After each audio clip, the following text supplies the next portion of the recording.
Olá pessoal, tudo bem? Vamos continuar então com a nossa disciplina. E na aula passada a gente acabou vendo como que as ideias iluministas, né, que ocorreram lá na Europa chegaram nas Américas e como que elas foram transmitidas e influenciaram muitas pessoas aqui no Brasil, certo? Chegando através das pessoas que saíam daqui da colônia para ir estudar na Europa e quando eles retornavam, voltavam com todas aquelas ideias iluministas, né? De certa forma, ideias com relação ao absolutismo que existia, né? Questionando certas práticas que existiam aqui na colônia e que eram debatidas e, de certa forma, enfrentadas lá na Europa, né? Nós vamos continuar então com as ideias iluministas, né, que aconteceram aqui no Brasil e que geraram algumas revoltas, né? Uma delas é a Conjuração Mineira, essa que vocês estão vendo aqui em cima, certo? Então, na capitania das Minas Gerais, né, que começou a ter uma concentração enorme de pessoas, né, cerca aí de 300 mil pessoas que existiam, né, até a segunda metade do século XVIII, né, e que acabou crescendo muito, muito, né, devido a ter sido encontrado ouro nessa capitania, né? Então começa aí um novo ciclo econômico no Brasil, né, na qual a produção aurífera, né, foi responsável então por atrair muitas pessoas, né, e acabou gerando aí uma povoação, né, um povoamento desse local que era bem afastado do litoral brasileiro, onde existia a maior concentração de pessoas, e agora essa população, né, vai se formar então nessa região no interior do país, né? Mineradores, pessoas que queriam enriquecer, aventureiros, né? Se movimentaram para essa região para enriquecer, né? E ter uma nova vida, vamos dizer assim, através do ouro, né? De encontrar ouro, né? Então isso gerou uma nova movimentação no Brasil, certo? A Conjuração Mineira, ela vai ocorrer em 1789, né, e não foi a primeira das revoltas que aconteceu nessa capitania, né, mais ou menos entre 1707 e 1709, né, a região já foi palco da revolta dos Emboabas, né, em 1720 ocorreu a revolta da Vila Rica, né, essa capitania ela tinha tanta riqueza concentrada, né, que despertava interesse de diversos pessoas, né, e muitas vezes, né, contraditórios entre seus habitantes e autoridades, né? Então, muitas dessas revoltas que ocorreram em torno do ouro que tinha na região, tá certo? É, a extração do ouro, ela ganhou uma grande visão, né, uma grande atenção da coroa portuguesa, que organizou uma rigorosa estrutura para fiscalizar o ouro, né? E também, para não perder esse ouro, eles fizeram uma tributação, né? Então se pagava o quinto do ouro, né? Que era 20% do ouro que você extraía então do solo, era para a coroa portuguesa, né? E colocaram outros impostos ainda, ainda que também deve-se levar em conta que o custo de vida em viver nessa capitania próxima às minas, né, elevou o custo das coisas. Tudo era muito caro nessa região, porque custava peso de ouro, né? Então,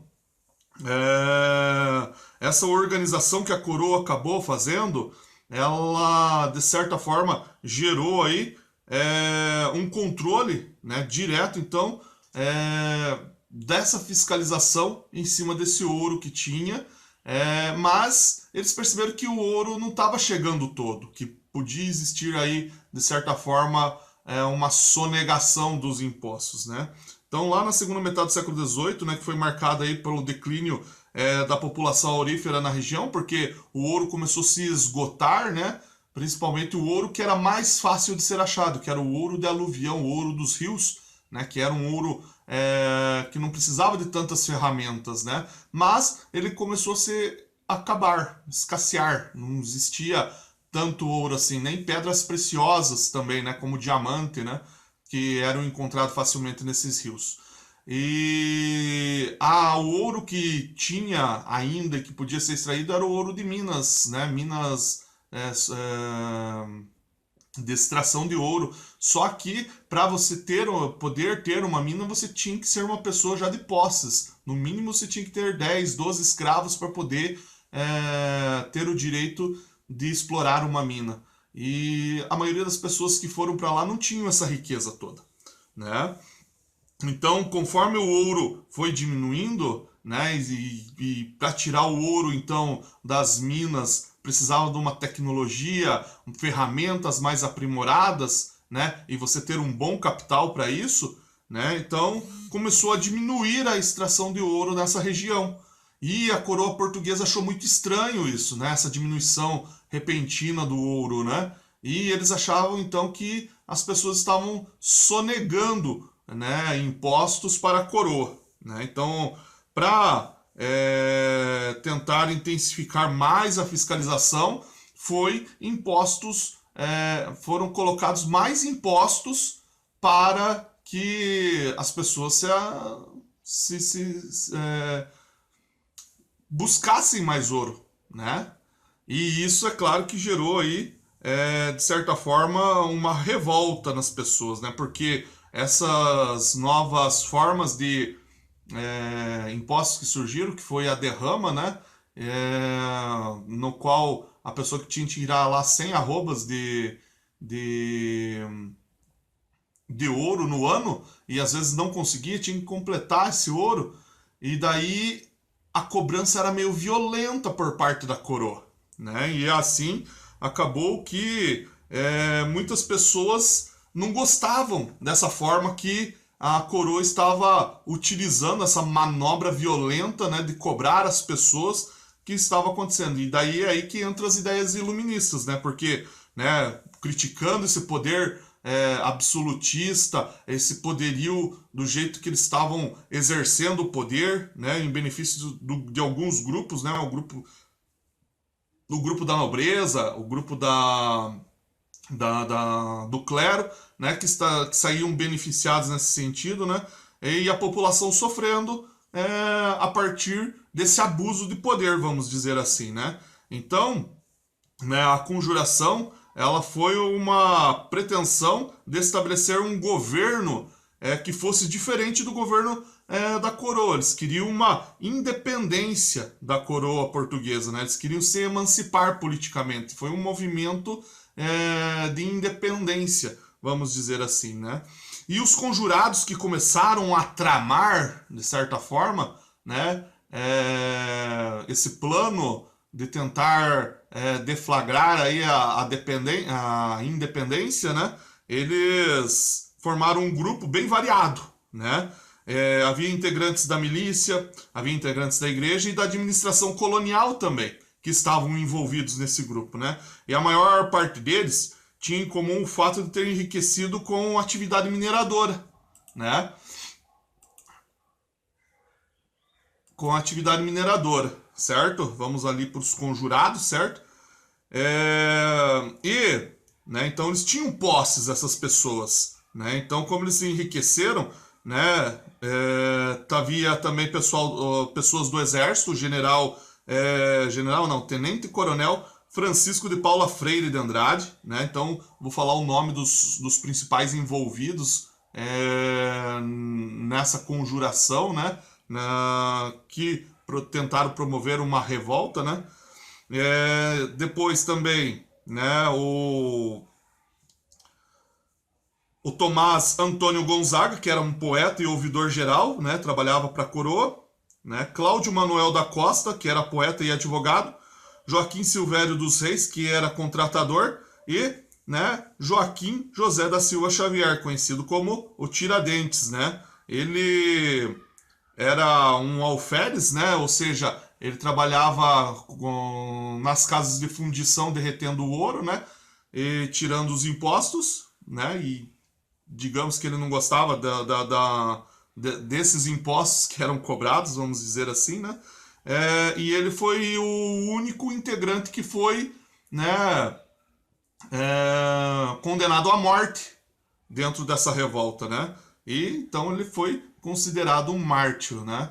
Dentro de toda essa revolta. Ele recebe aí o apelido de Tiradentes porque ele adquiriu a habilidade de extrair dentes, ele fazia algumas ervas medicinais, ele tinha uma fazenda entre a região das Minas Gerais e também do Rio de Janeiro, né? E ali ele montou uma boutique e vendia nessa boutique chás que ele fazia, tônicos que ele fazia com essas ervas medicinais, né? Ele não era uma pessoa tão letrada, sabia ler, né? Mas ele fazia isso, né? De certa forma, essa era a vida dele. Então por isso que ele ganhou o apelido de Tiradentes, porque ele tinha essa habilidade aí que ele adquiriu com o tempo, com a experiência aí em extrair dentes, né? Sem ter estudo aprofundado nisso, né?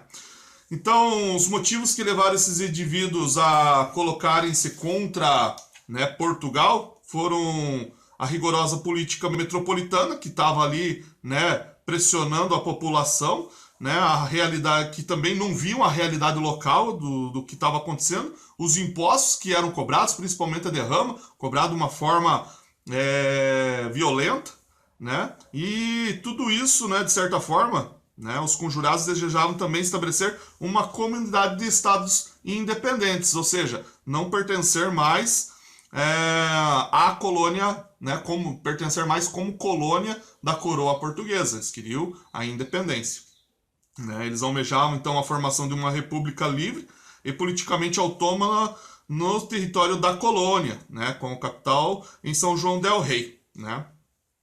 Só que isso acabou fazendo com que as ideias que eram defendidas fossem vazadas, né? As reuniões que eles faziam. Então, como é que é o nome do rapaz? Voltando lá. O Joaquim Silvério dos Reis, né? Ele furou o grupo e delatou todo mundo. Todas as reuniões que eles faziam, contou as ideias da revolta que eles queriam fazer, porque eles estavam esperando a próxima cobrança da derrama, que ia acontecer em fevereiro do ano de 1789, e aconteceu que eles não vieram fazer a cobrança, né, porque sabiam que ia estourar essa revolta. E, né, como precaução ali, foram apreendidos todos os envolvidos, né, nessa trama, né, e cada um recebeu uma condenação diferente, né? Alguns foram enviados para a prisão perpétua em Portugal, outros foram enviados exilados, né? Foram expulsos do Brasil e também de Portugal, né? Onde foram exilados para a África, e o Tiradentes, que acabou sendo aí morto porque ele se proclamou o líder do grupo, né? Ele disse que era o líder do grupo e, é claro, ele recebeu a sentença de morte, então, né? E também, né, foi esquartejado, né? Lá foi morto lá na onde é hoje a Praça Tiradentes, no Rio de Janeiro, né? E também foi esquartejado para servir de exemplo, né? Essa foi a ordem da Maria I, que era então a rainha de Portugal na época, né? Então, gente, essa foi a revolução que acabou acontecendo, então, devido à vinda das ideias iluministas para o Brasil, né? Já nesse período aí, ó, 1789, já se desejava a independência do Brasil em relação à colonização portuguesa, assim como estava acontecendo nos Estados Unidos, né? Nos Estados Unidos também já estavam independentes de ser uma colônia inglesa, né? Eles conseguiram obter sua independência, né, antes disso, né? E outros países da América Latina também estão se movimentando quanto a isso, mas nós vamos ver nas próximas unidades, né, esses outros países, né? Ainda vamos continuar na aula que vem com uma revolta que aconteceu aqui no Brasil, né, que foi a Conjuração Baiana, mas isso é tema para a próxima aula, beleza? Ademais, eu quero que vocês, então, dentro desse conteúdo, realizem a atividade, tá certo? A atividade da página 6, a atividade da página 7, tá certo? E também né, a atividade da página 10 da apostila de vocês, tá? E daí vamos estar discutindo isso na próxima live. Tá bom, pessoal? Qualquer dúvida, entre em contato pelo Positivo On ou pelo meu e-mail, beleza? Espero vocês para a próxima aula e tchau!